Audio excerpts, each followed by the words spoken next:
আমাদের পাঠশালা। এটি মূলত একটি আকাশ প্রতিরক্ষা ব্যবস্থা। এইখানে আমরা সর্বাধুনিক প্রযুক্তি ব্যবহার করার মাধ্যমে আমরা কিভাবে আমাদের আকাশ সীমাকে নিরাপদ করা যায় শত্রুপক্ষের হাত থেকে, সেটা আমরা চেষ্টা করেছি। এখানে আপনারা দেখতে পাচ্ছেন যে এখানে আমাদের রাডার টেকনোলজি ইউজ করা হয়েছে। এখানে মিসাইল ক্যারিয়ার আছে এবং একটা মিসাইল প্রোটোটাইপ আছে।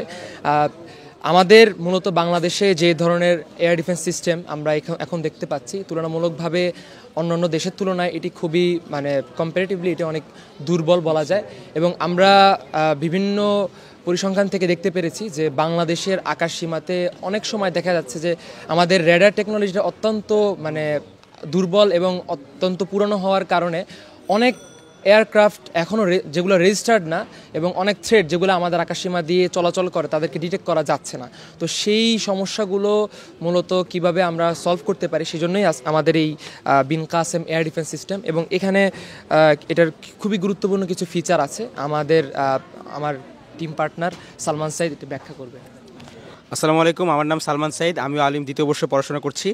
তো আমাদের এই জিনিসটার যে মেইন ফিচার সেটা হচ্ছে রেডার টেকনোলজি এবং হচ্ছে মিসাইল সিস্টেম, অ্যান্টি এয়ারক্রাফট বা হচ্ছে অ্যান্টি যে কোনো ধরনের আকাশযান আমরা এটাকে প্রতিরোধ করতে পারবো এটা দিয়ে। তো আমাদের এখানে 3টি ইউনিটের সমন্বয়ে মূলত আমাদের এই প্রজেক্টটি কাজ করে থাকে। যে কোনো আমাদের এয়ার ডিফেন্স সিস্টেমের মতো আমাদের প্রথম ইউনিটটি হচ্ছে একটি রেডার ইউনিট। এই ইউনিটের মধ্যে আমরা প্রথমত আলট্রাসনিক সেন্সর ইউজ করেছি। অবশ্যই রেডার সেন্সরের মধ্যে রেডার ধরনের যেসব টেকনোলজি রয়েছে যেগুলো আমাদের কাছে অ্যাক্সেস নেই, মিলিটারি অ্যাক্সেস পাওয়া প্রয়োজন, সেগুলো ইউজ করা হয়। তো আমরা আপাতত আলট্রাসনিক সেন্সর, তারপর হচ্ছে এআই ক্যামেরা, তারপর হচ্ছে আমাদের এখানে একটি উইন্ডোজ মেশিনের মাধ্যমে আমরা এটিকে মনিটর করছি। আমাদের আকাশের মধ্যে যে কোনো থ্রেটস আমাদেরকে প্রথমে ডিটেক্ট করা হবে এবং তারপরে এখান থেকে একটি সিগন্যাল আমাদের এই মিসাইল ক্যারিয়ার মোবাইল ইউনিটে চলে যাবে। এটা হচ্ছে আমাদের মিসাইল ক্যারিয়ার মোবাইল ইউনিট। এবং তার আগে বলিনি যে রেডার ইউনিট কিন্তু সব ধরনের বিমান, সব ধরনের মিসাইল সেগুলোকে সে ডিটেক্ট করবে না, ডিটেক্ট করবে কিন্তু এখানে সিগন্যাল পাঠাবে না। দেখা গেছে যে আমাদের একটা কমার্শিয়াল প্লেন ইউএস বাংলা হতে পারে বা বাংলাদেশ বিমানের হতে পারে, বা আমাদের হচ্ছে যে জাম্বো যে প্লেনগুলো আছে সেগুলোকে সে ডিটেক্ট করবে না। কোনো ভিনদেশি কোনো আকাশযান কিংবা আমাদের দেশের জন্য থ্রেটস হতে পারে, এয়ার স্ট্রাইক করতে পারে বা মিসাইল বা কোনো ড্রোন হতে পারে, সেটিকে কিন্তু ছোট থেকে ছোটতর ড্রোন বা বিমানকেও সে ডিটেক্ট করতে পারবে। এবং তারপরে আমাদের এই ইউনিটটা যখন এখান থেকে সিগন্যালটা পেয়ে যাবে যে এখন একটা মিসাইল আমাদেরকে লঞ্চ করতে হবে, শত্রু বিমান ডিটেক্টেড, তখন হচ্ছে এখান থেকে একটি মিসাইল সে ছুটতে পারবে। এবং আমাদের এই মোবাইল ইউনিটের বিশেষত্ব হচ্ছে এটি আমরা ফুললি মুভেবল, অর্থাৎ এই মিসাইলগুলোকে ক্যারি করার জন্য আমাদের অন্য কোনো ট্রাক, যানবাহন কিংবা বিমানের প্রয়োজন নেই। আমরা গ্রাউন্ড থেকে সার্ফেস টু এয়ার মিসাইল, যেটা স্যাম ইউনিট বলা যেতে পারে এটাকে একটা, আমি আপনাদেরকে একটু সামান্য দেখিয়ে দিচ্ছি। যেমন এটি কিন্তু আমাদের এই যে দেখতে পাচ্ছেন, এটিকে আমরা প্রায় 90 ডিগ্রি পর্যন্ত আমাদের প্রয়োজনের খাতিরে আমরা উপরের দিকে উঠাতে পারবো। এবং এটা কিন্তু সম্পূর্ণ রোটেট করে, এই যে ডানে বামে রোটেট করবে আপনারা দেখতে পাচ্ছেন। এবং তারপরে আমাদের যে ইউনিটে রয়েছে এটিকে আমরা নামকরণ করেছি আপাতত আবাবিল 001। আমাদের মোবাইল ইউনিটের ভিতর তো মিসাইল থাকবে, 3টা মিসাইল লোডেড আছে আপনারা দেখতে পাচ্ছেন অলরেডি। তো এই ইউনিটটার নাম হচ্ছে আবাবিল 001। এবং এখানে আমাদের সামনে যদি আপনারা লক্ষ্য করেন তাহলে দেখতে পাবেন যে সামনে ক্যামেরা রয়েছে, এর ভেতরে সেন্সরস রয়েছে এবং এই মিসাইলটির 3টি ইউনিট রয়েছে।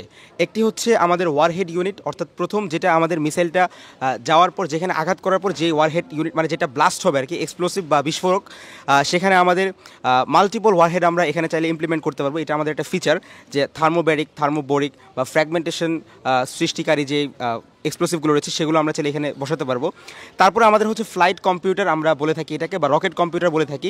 আমাদের এই পুরো রকেট সিস্টেমটাকে সেই মূলত সমন্বয় করবে এবং গ্রাউন্ড স্টেশনে আমাদের সকল ডেটা পাঠানো বা এই রকেটটাকে প্রসেস করে শত্রু এয়ারক্রাফট পর্যন্ত পৌঁছতে এই ফ্লাইট কম্পিউটার কিংবা আমাদের রকেট কম্পিউটারটি সাহায্য করবে, যেটা আমাদের মধ্যখানে অবস্থান করছে। সবার নিচে আমাদের বুস্টার মডিউল বা বুস্টার ইউনিট যেটিকে বলা হয়, যেটিকে রকেটটাকে গ্রাউন্ড থেকে একদম সারফেস টু এয়ার যেটাকে বলা হয়, আকাশে নিয়ে যেতে সাহায্য করবে। সেখানে আমরা এখানে রকেট ফিউয়েল ব্যবহার করেছি, আমরা রকেট ফিউয়েলও তৈরি করতে সক্ষম হয়েছি। আপাতত আমরা যেটা আমাদের বাজারে কিনতে পাওয়া যায় এমন কিছু কেমিক্যালের মাধ্যমে আমরা রকেট ফিউয়েল তৈরি করার চেষ্টা করেছি, আমরা আপনাদেরকে দেখাবো। এবং এখানে কিন্তু আপনারা দেখতে পাচ্ছেন যে রকেটের ফিন্স রয়েছে, অর্থাৎ এটা যখন শত্রুপক্ষের কাছে যাবে এখানে সামনে যে ক্যামেরা রয়েছে সেটার মাধ্যমে ডিটেক্টেড হবে যে আমার সামনে ওখানে মিসাইলটি রয়েছে। তো তারপরে একটু যদি 19-20 হয়, এদিক সেদিক যাওয়ার প্রয়োজন হয়, তখন কিন্তু সেই ফিন্সগুলোকে স্বয়ংক্রিয়ভাবে নিজে কন্ট্রোল করার মাধ্যমে সে কিন্তু তার গতিপথ পরিবর্তন করতে পারবে।